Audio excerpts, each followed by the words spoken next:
Got him. What? What? Where am I being shot from? Where am I being shot from? Oh, we're destroying the walls a little bit right there. I should run. I'm gonna run in this little hut. Oh, yes. Oh, this is nice. This is nice and cozy. Very good. Alright, all I need is a little chair and then I'm all good. Yeah, unfortunately there's no chairs. No chairs available. Oh, nice headshot. Hello and welcome back to the Ronin. Now, I'm gonna very briefly go over what I did to get back to this point. The most important thing that you have to realize is that, in my opinion, the time of the player is the most important thing. So if you don't necessarily have the time, or you're not making this for a YouTube series, or you're not streaming it, or whatever, then I'd probably recommend, and maybe even suggest, that just for your own sanity, you literally just roll back to a previous save, whether that's an auto save or whether that's a manual save or whatever, then I'd recommend doing that. I unfortunately tend not to do that, and I say unfortunately because I'd like to save my own sanity, but I know a lot of people don't really like the whole save scumming thing, and even though it was a huge time investment for me, I feel like it's kind of necessary to do that on a realistic sense as well, because if we are indeed role-playing as Byron, and he has gotten himself taken prisoner and thrown in the jail in Myzea, then it makes a lot more sense to do it this way around. Anyway, I had nothing. I had no horses, I had no units, I had no food, and I did have a massive amount of money. I had huge amounts of money still. So I had about 1.5 million at that point. And so I paid about 100,000 to get out of jail, and then I went to one of my nearby garrisons. Obviously, it's not that far away. I went to Onira, pulled out some tier 3, tier 4 units, and what did I immediately do? Well, obviously, I purchased some horses, purchased some food, and then I got going. And I went all the way over to Tetsugen territory, fighting any bandits that I could get my hands on along the way. Now, also, of course, all of my companions were scattered to the wind, so I had to try and find them as well. Wasn't that difficult to find them. You can just take a look at their encyclopedia, and you can see where they are, and you can take a look at your clan screen and all that stuff. There's a bunch of different places you can find out where they are currently stationed. And I found Uluwen first, as you can see right here, and then I found a new companion because I do have the ability to field 17 parties. Don't worry, I'm not going to do that. That's way too powerful in my opinion, but that's just due to Bannerlord tweaks improving the amount of parties that I can have, but I'm probably going to have about a max of 8 or something like that. I'm not going to go overboard with it or anything along those lines. And yeah, so basically I found all the companions over time, of course, but now here's the thing. The most important thing you must do when rebuilding your army after being captured is auto-resolve. Auto-resolve, auto-resolve, auto-resolve, all the time. Nothing else matters. Just literally auto-resolve as much as you possibly can. Get as many units as you possibly can in your army, and mass upgrade them, mass level them up as fast as you possibly can. And that's exactly the reason why I was able to gain these veteran longbowmen back so incredibly fast, because I, as I said, went to Tetsugen territory right after making a brief stopover in Onira, because I wanted to restore my army of Tetsugen units, and none of my garrisons have huge amounts of Tetsugen inside them. So I obviously had to do this work manually without having to, without having like a fallback, without having any kind of backup units available. And so I went to Tetsugen territory, once again, and so basically I just gained about 80 to 90 recruits just from running around the various villages. Bear in mind I had no companions at that point, so they couldn't, recruit them for me, and it was pretty easy to gain that.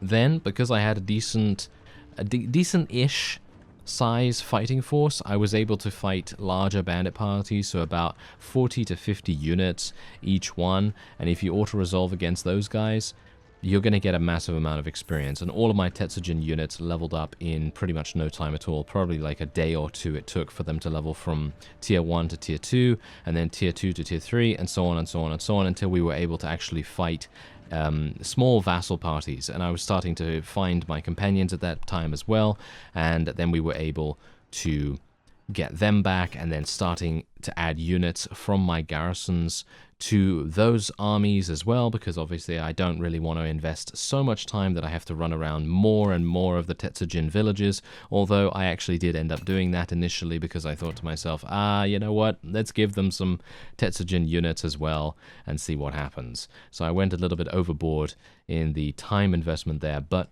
as I say, if you're a normal player and you don't have a huge amount of time in your life, then it is, in my opinion, highly recommended that you do something like reload or something like that, because it is just so incredibly frustrating. You take it from me, it's very, very frustrating. That's also why I didn't record any of this, because it is literally so... Oh, it's so incredibly time-consuming and kind of tedious. Anyway, you can see here that Shinopsis Castle is still is still a part of the Crusade, of course, and they're kind of being a bit irritating. I'm spending huge amounts of influence as well, by the way. Every single time there's a vote or anything, I'm spending the maximum amount of influence just purely for the fact that it gives me a bulk of 40,000 charm experience, which is really, really good in my opinion. And apart from that, that's pretty much it.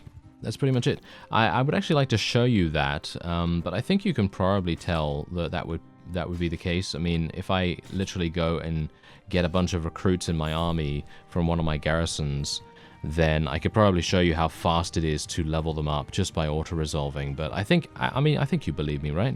I think you believe me that was how I did it, because otherwise it's just like, well, you know, what's the point then, you know, kind of thing.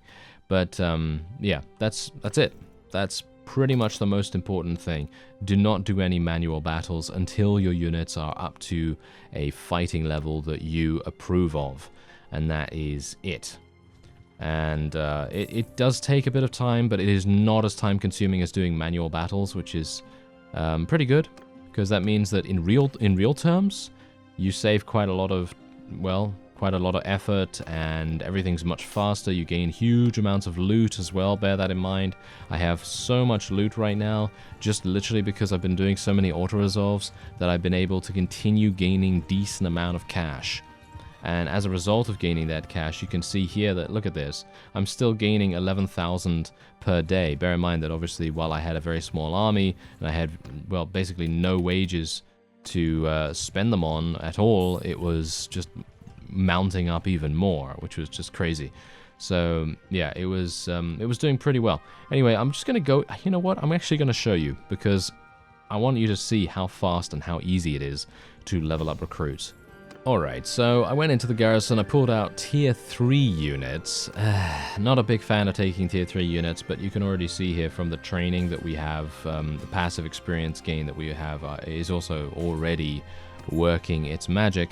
But the point is, we are also going to be showing how incredibly effective it is for auto-resolves. Oh yeah, also, by the way, moving these guys all the way to the top of the army, that makes a huge difference as well. And that's the thing, you've got to not care about these units one bit. You've got to treat them like they are indeed expendable.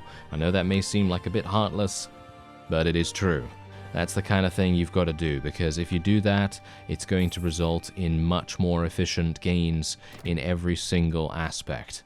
And doing this over and over again in terms of, you know, the times where I have indeed been defeated, and being able to get my army back on its feet in a quicker time, every single time it happens, it is really, really paying dividends to, you know, get a bit more practiced at being efficient in these cases. Because let's face it, I need to make a video, you know, I need to make a video on it. And if you have an unlimited amount of time, or you have a lot of time on your hands, and you don't have too many responsibilities or anything like that, and you can take your time in that case, then I would highly recommend just playing it out, just like I have right here.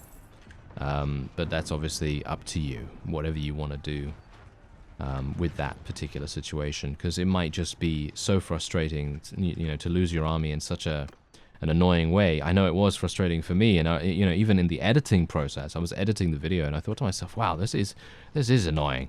You know, this is annoying to literally lose your army from such a terrible fight as well. And I really wanted to, that's the thing, I really wanted to show a siege defense That was the main reason why I pretty much forced it. I pretty much forced our way in there, and it really bit me, didn't it? It really, like, bit way back on me right there, and that did not help one bit.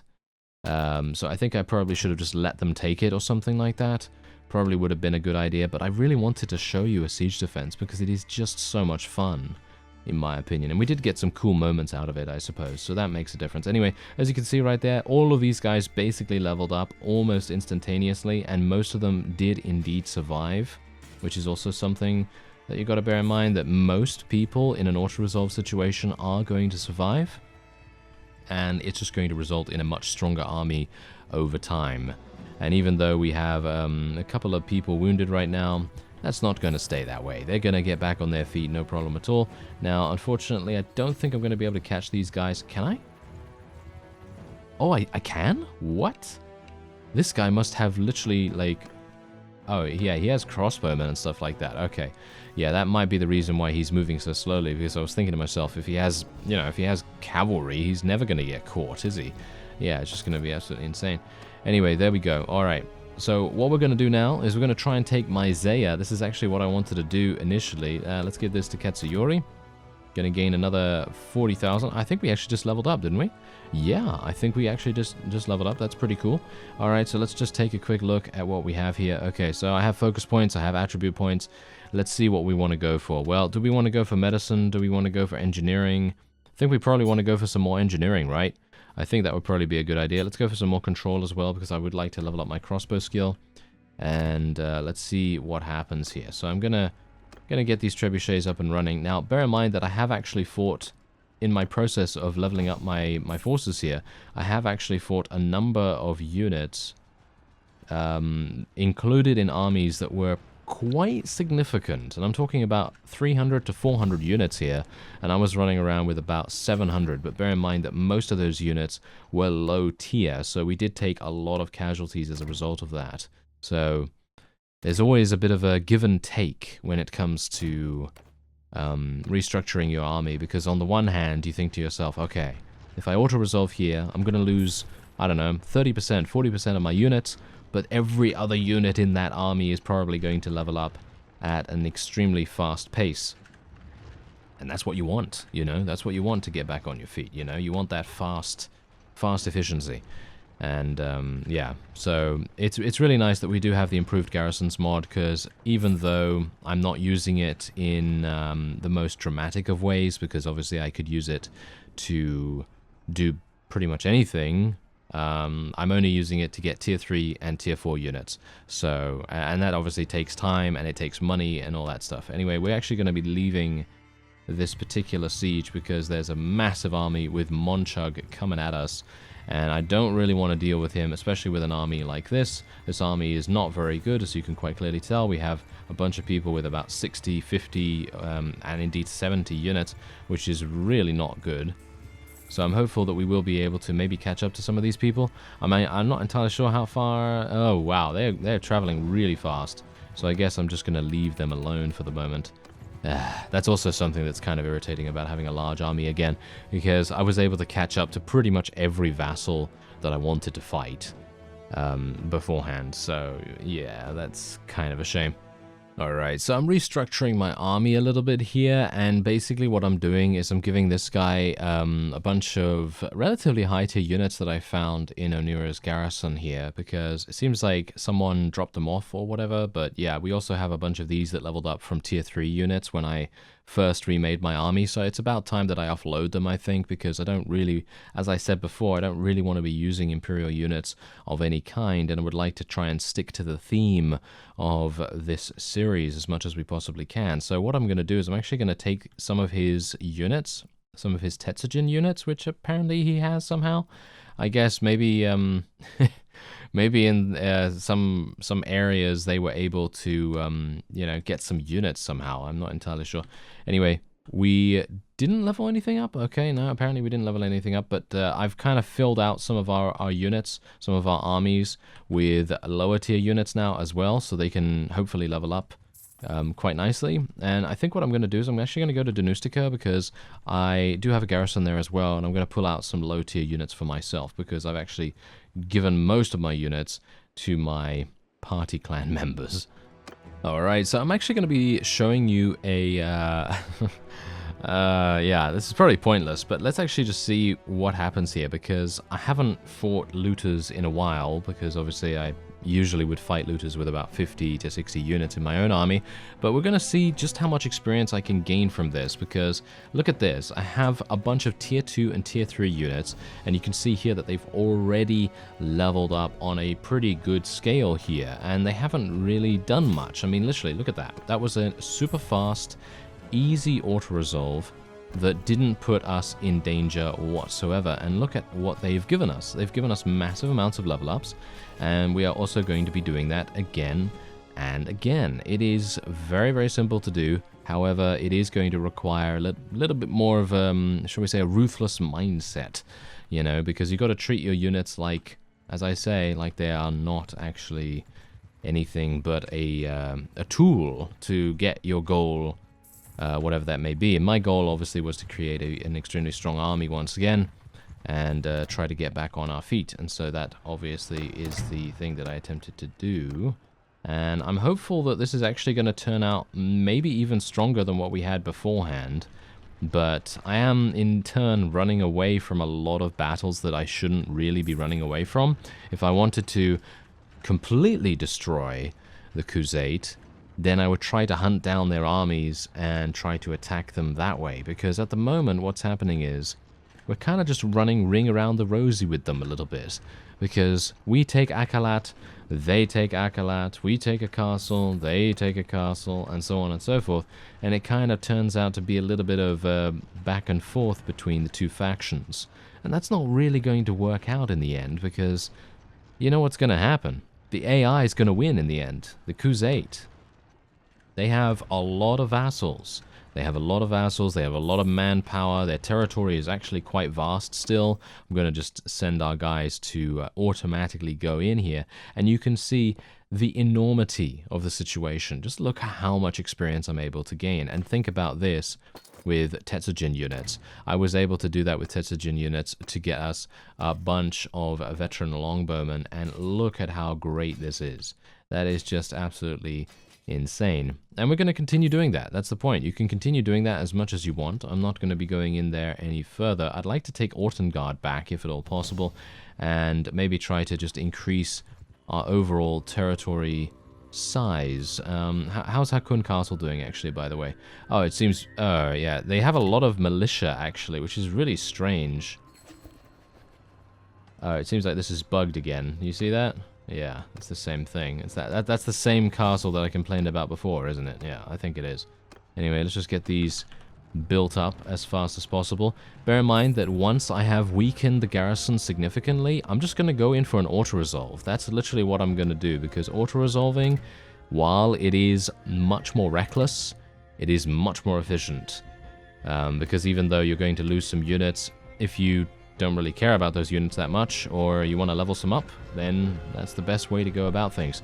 Anyway, once my other siege equipment is up and running, I think I'm going to probably do that underneath probably 280 or so units. I'll probably go in there and auto-resolve, because I don't want to wait until the walls are down. I've kind of learnt my lesson about that, because if you wait until the walls are down and then you take it, then the walls are going to take a significant amount of time to restore. And while that is happening, and then indeed you get attacked by enemies, they're going to be able to have an extremely easy time getting in there because the walls are indeed destroyed already. And that's the main reason why we had such problems in Chinopsis Castle. Yes, as you see, I have learned from my mistake. And generally, it's a much better idea to do it the other way around, where you basically just take it with regular siege equipment, leave the walls intact, unless you're going to defend, of course. If you're going to defend, then by all means, do whatever you want to do in that case. But for me specifically, because I want to be on the offensive more often than not, because, well, of course, the enemy is also going to be attempting to take things as much as they possibly can, I'd like to try and maximize our, maximize our time with the army and just generally try to be as effective as possible. Now, you can see here that this guy's actually running away from us really, really fast. I think that, yeah, they are much faster than us, which is really annoying, actually. This is a terrible, terrible situation to be in. Having someone run away from you in this manner is a huge waste. And I know I'm talking about efficiency here, but it's true. It's a huge waste of efficiency, huge waste of our time to actually get additional fiefs, but they are shadowing us in such an annoying way. Just look at them. They're just waiting there, and then as soon as you turn around to attack them, boom, they just turn on the jets and they run away in the opposite direction. Extremely annoying. Anyway, let's see if we can maybe take this. Yeah, this seems still slightly weakened from the time that we actually had it ourselves. They have built it up quite nicely, but hopefully my siege towers and my trebuchets and so on will be able to do a good job here. Now, I'm hopeful that what will happen is I'm going to go for lower than 300, I think should be pretty good. Bear in mind that I think there's another... there's Monchug. Oh, yeah. He's called for a bunch of extra units as well. Did you see that? They merged into a massive army of over 800. That's going to be extremely difficult for us to deal with. But, well... they're going to be having problems with cohesion, I assume, but probably not that fast, let's face it. Probably not that fast. Okay, so we've basically... I guess I'll just give it to this guy. I have no idea who to give it to be honest, at this point. I feel like these three guys, are literally just getting every single vote. I'm not entirely sure why that is, but look at this guy. He's literally creating an army of almost 1,000 units. That is a huge mistake. That is actually a huge mistake on his part. You know why? Because I'm literally gonna just... Oh, now I'm second guessing myself, you see. Because on the one hand, auto-resolving this is going to be a very good idea. Because it's going to get the whole thing done very fast. But it is then going to result in a lot more casualties. Or maybe not. I mean, that's the point. You don't really know, because when you go into a manual battle, you might lose more people or you might not. You just have to get a little bit lucky. Alright, well, what I'm going to do is I'm going to do a manual battle here, mainly because we haven't done any manual battles in this episode so far. Generally, I think if I was off-screen right now, I probably would have just done an off-screen. No, I probably would have just done an auto-resolve, because in the grand scheme of things, I think taking the town is much better than... well, potentially not taking it. And with an auto-resolve, I'm almost assuredly going to take it, and whether I lose 50 or 100 units doesn't really matter that much, because the enemy still then has to deal with the fact that the walls are still up, and we have a pretty significant garrison in there, if we wait in there, that is. So it's going to be very difficult for them to take it in that case. Unfortunately, we are now seeing that a lot of them are actually being pretty good at taking our guys down. Oh, what? I can't believe I missed that. Got him. What? What? Where am I being shot from? Where am I being shot from? Oh, we're destroying the walls a little bit right there. I should run. I'm gonna run in this little hut. Oh, yes. Oh, this is nice. This is nice and cozy. Very good. Alright, all I need is a little chair and then I'm all good. Yeah, unfortunately there's no chairs. No chairs available. Oh, nice headshot. Thank you. Ah, he moved just a little bit too late on my part. Nice in the neck. Good enough. Oh, we move. Look at that. These guys are literally like supernaturally good at avoiding damage. Crazy. Alright, well, the only thing I can do is just continue to shoot at them. Continue to get my nice crossbow experience. Hello, guy. Oh, there you go. You're dead, sir. And maybe I can get this guy too. Ah. Hello? Excuse me, fellows. Would you mind not dying? They seem to mind it. Yes, they seem to mind it quite a bit, and they are indeed dying quite easily at the moment. Not a big fan of that. Okay, more people coming in. There's a guy over there. We should probably shoot him. Ah, never mind. He ducked. That's wonderful. Okay, I've got to be really careful here. It's not the same as using a bow because you've got to be a bit careful about how you move and everything and where you reload. Even though you can move as soon as the second little bar starts to fill up. You can move as soon as that happens. I believe someone actually told me that in the comments, so thanks for that, because I was a little bit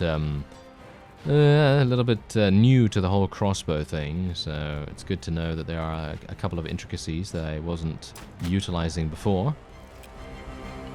Come on now. Yeah. Oh, what?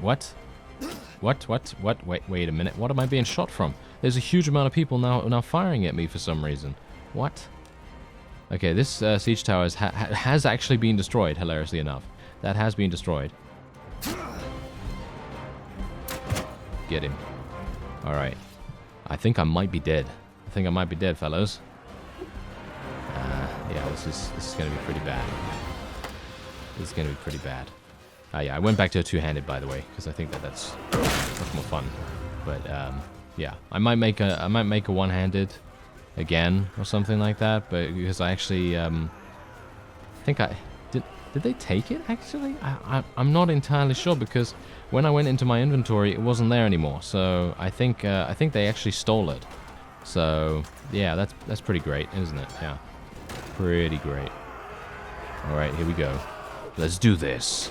Okay, I'm ready. Am I ready though? Am I really ready? Not particularly, to be honest. Not particularly. So let's see if I can do some damage here. There's a lot of. You know what? I'm just gonna get out my. I'm just gonna get out my polearm. It's just too good, right? It's just too good. Nice. Oh, this is such a fun weapon to use. It really is. So incredibly fun. And I think should I tell all my guys to charge in? Do they need to be told? I think they're doing pretty well as it is, so I don't think I really need to tell them, but I was just wondering whether some of them are going to be randomly on the siege equipment outside, and that's not really going to help us. But I seem to be doing a decent job here, at least. Did I get my crossbows to the next level, by the way? I really hope I did. Okay, come on now. Get him. Yes, there we are. What? They lost that quickly? I'm actually really surprised. Get him. Yes. Nice. Alright, let me get my crossbow out here. Reload. Shoot this guy in the back. Or not, as the case may be. I tend to be very accurate, of course. Ah, oh, really? Again? Ah. Okay, well, whatever the case, there you go. We actually only suffered 18 casualties, which I think probably is less than what we would have gotten from an auto-resolve, so I'm pretty happy with that. And look at the amount of experience gained. Look at that. Lovely upgrades right there. These guys also need to be moved to the top of the list if you want to level up anything through auto-resolve or just generally. It's going to be a much better idea to put them at the top of the list because then they'll enter the battle before all your other units, and it will make so much more sense. Anyway, I'm not going to be taking any of these prisoners. My people can take those if they want. I'll take all the loot, thank you very much. And then we will wait here for some time. And he's going to run away. Yeah, I was actually hoping that he might go for a siege defense, because I think personally, if he went for a siege defense in this situation where the walls are not down, then I think we probably would have been able to achieve some kind of victory against him. But you know how they are. The AI is extremely frugal and a little bit too cautious, in my opinion, when it comes to doing sieges. The only reason why they went into that other siege in Chenopsis Castle is because they knew the walls were down, or at least they knew that one of the walls were down. And that gave them such an overwhelming battle advantage that we really just couldn't do anything about it, unfortunately. Alright, so troops in your formation take 20% less morale loss, or infantry in your party have better fighting skill while in tight and shield wall formations. Yeah. Let's take that one. Sure, why not? And there we go. Okay, so we have now taken this. So this is what it looks like. Akalat was taken back, because of course it was. I mean, with an army like that, what do you expect? You know, they're definitely going to take those kinds of things back extremely quickly. However, I feel like we are making inroads here. We've taken Hakun Castle. Obviously, that's going to be taken back relatively soon. But in the next episode, I'm going to move on. I'm actually going to move on to the next one over here. Kimli Castle, potentially. Uzek Castle, maybe Tepes Castle. Who knows? We're going to go to a number of different castles and see what we can do about continuing to push into the Khuzaits territory. Because if we can continue to do that, they're going to continue being busy. And that's going to, well, that's going to make everything much easier for all of our vassals as well, because they're going to be able to recruit all their units from our territory and not have to worry about enemies encroaching on them and attempting to murder them as much as possible. The Botanians are actually kind of scary, though. I have just noticed. Yeah, over the last, I don't even know how long it took me to get that army back up and running, but I think it was about a month and a half, maybe something like that. The Botanians have gone absolutely crazy. And as you can see, they now have 14,000 combat strength, which is actually insane right now. Sturgia is really, really done, as you can see. And Vlandia is doing pretty well. Southern Empire is pretty much done. Azerai is doing pretty well. Western Empire is, well, yes, it's game over for them. And the Northern Empire, they're doing all right, but not great. And the Khuzait are still doing fantastically. You can see here that everything is actually kind of even. The amount of casualties inflicted between the two factions are quite similar. So I'm hopeful that we will just be able to continue pushing against them, and then hopefully, in the end, we will be victorious. Anyway, it's been quite a day for me. Yes, it has. Anyway, I'm going to go and have a lie down, and maybe I'll have a coffee or something, because, let's face it, I think I need it after all of that. All of that leveling. Anyway, there we go. That will be it for this episode. I thank you very much for watching. I hope you have a good rest of your day, or a good rest of the evening, or whatever, you know, wherever you are, whatever you're doing. Yeah, have a good time, whatever it is. And I'll see you next time.